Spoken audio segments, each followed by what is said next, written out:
So let's talk about the heaven here on earth, which is a government here on earth. Let's talk about that, right? Let's talk about heaven, which is government here on earth, not up in the sky. Let's talk about that, right? Let's get to Ecclesiasticus 44 verse 1, Sirach 44 and verse 1.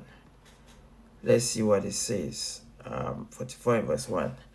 Let us praise the former men.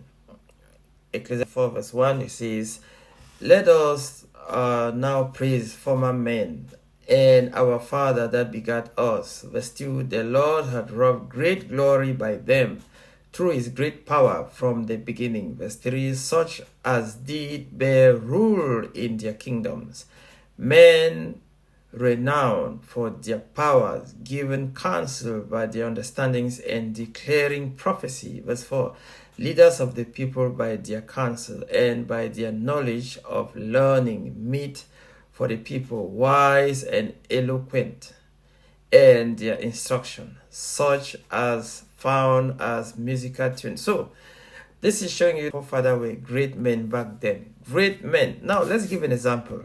1 Samuel 13 and verse 5. Let's go to 1 Samuel chapter 13 and verse 5. Let's start with verse 5.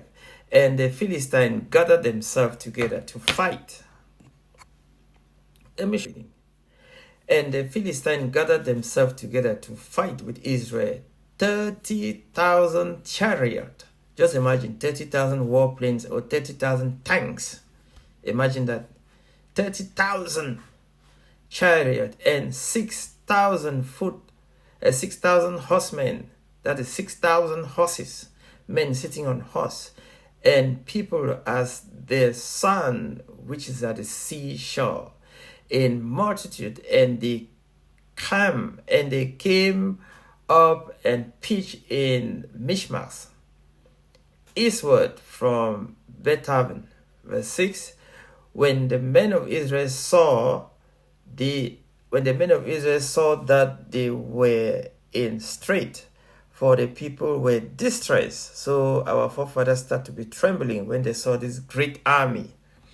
Then the people did hide themselves in caves and in thick and in rocks, all right, and in high places and in pit. Verse 7. And some of the Hebrew went over Jordan to the land of Gad and Gilead. As for Saul, he was yet in Gilgal, and all the people followed him, trembling. And he tarried 7 days according to the set time that Samuel had appointed. But Samuel came not to Gilgal, and the people were scattered from him. Verse 9, and Saul bring hither a burnt offering to me. And Saul said, bring hither a burnt offering to me, and peace offering. And he offered the burnt offering, and it came to pass that as soon as he had made an end of offering the burnt offering, behold, Samuel came, and Saul went out to meet him, that he might salute him. And Samuel said, what hast thou done? And Saul said, because I saw that the people were scattered from me, and that thou comest not within the days appointed, and that the Philistines gathered themselves together at Michmas. Therefore said I, the Philistine will come down now upon me to Gilgal, and I have not made supplication unto the Lord. I forced myself therefore and offer a burnt offering. And Samuel said to Saul, thou hast done foolishly. Thou hast not kept the commandment of the Lord thy God, which he commanded thee. For now wouldest the Lord have established thy kingdom upon Israel forever. But now thy kingdom shall not continue. The Lord had sought him a man after his own heart, and the Lord had commanded him to be captain over his people, because thou hast not kept that which the Lord commanded thee. Now, why do I read this? This is to make you understand that Saul was chosen to be the king of Israel. After him, his son. After his son, his son, his son.